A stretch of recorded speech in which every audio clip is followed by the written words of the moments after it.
বিদেশিনীরা যে এত বেশি মিশুক আর আন্তরিক হয় সেটা তুমি যদি ওদের সঙ্গে না মিশো তাহলে কখনো বুঝতেই পারবে না। এই যে আমি দেখো কি সুন্দর করে তাদের সঙ্গে মিলেমিশে ছবি তুলতেছিলাম। তবে ছবি তোলার জন্য কিন্তু তারাই আগে আগায় আসছে বা আমাদের সঙ্গে কথা বলার জন্য আসছে।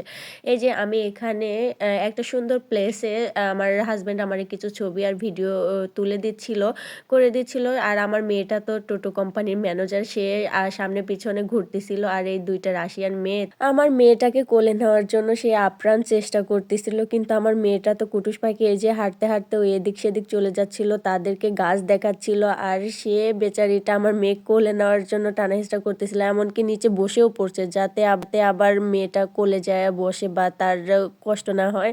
সে ফোন দিয়ে আমার মেয়েকে লোভ দেখাচ্ছিল, "বাবু ফোন দেখো", মানে এরকম কিছু বোঝাচ্ছিল। তারপরে এই যে কোনোমতো আমরাও বলতেছিলাম, "আচ্ছা যাও একটু কোলে যাও, আন্টি হয়, আন্টি হয়।"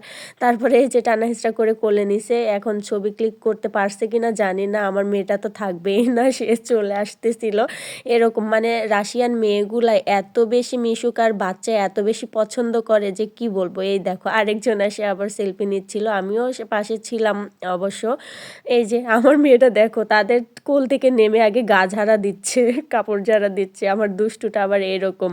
তার অপরিচিত কেউ তাকে কোলে নিলে কোল থেকে নেমেই সে আগে কাপড়-চোপড় গা ঝাড়া শুরু করে। আর এখানে এই যে এই মেয়েটা আবার ফোন দেখাচ্ছিল। আবার আমার মেয়েটা তাকে জুতা আর প্যান্ট দেখাচ্ছিল। সে তো অনেক খুশি, এই যে কি সব বলে, বলে আমার মেয়েটার সঙ্গে কথা বলতেছিল। আর দেখো সে পাই, পাই করে হেঁটে চলে যাচ্ছে। তাদের কোনো পাত্তাই দিচ্ছে না আমার মেয়েটা আবার।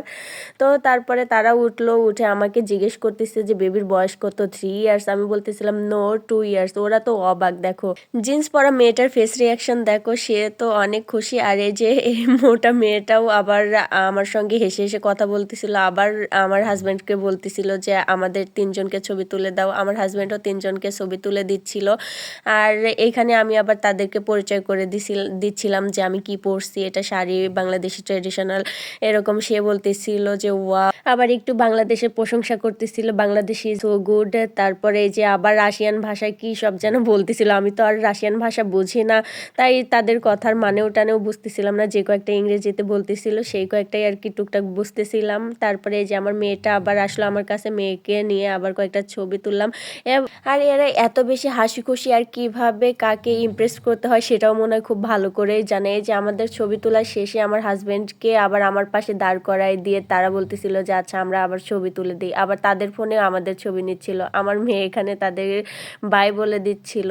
আর তারা যাওয়ার সময় আবার আমার মেয়ের হাত ধরে টানাটানি করতেছিল। মানে ওদের এত বেশি ভালো লাগছে, আমার মেয়েটাকে বারবার কোলে নিতে চাচ্ছিল এরকম। তো যাই হোক, তাদের সেখানে খুব সম্ভবত একটা পিকনিক ছিল, সেই জন্য এত মানুষজন, মানে সেদিন এত বেশি রাশিয়ানগুলো আসছিল। আর তারা সব ধরনের রিসর্টে খুব বেশি যাতায়াত করে। ওই যে সুইমিং পুল টুল থাকে বা তাদের জন্য আলাদা করে স্পেস থাকে, তারা ওইখানে সময় কাটায়। এই দেখো রাশিয়ানরা নাচানুচি করতেছে। আল্লাহ, এই নাচ দেখে আমি হাসতে হাসতে পাগল হয়ে গেছিলাম। তোমাদের কাছে রাশিয়ানদের নাচ সহ আমার এই ভিডিওটা কেমন লাগলো অবশ্যই কমেন্টস করে জানাবে। আল্লাহ হাফেজ।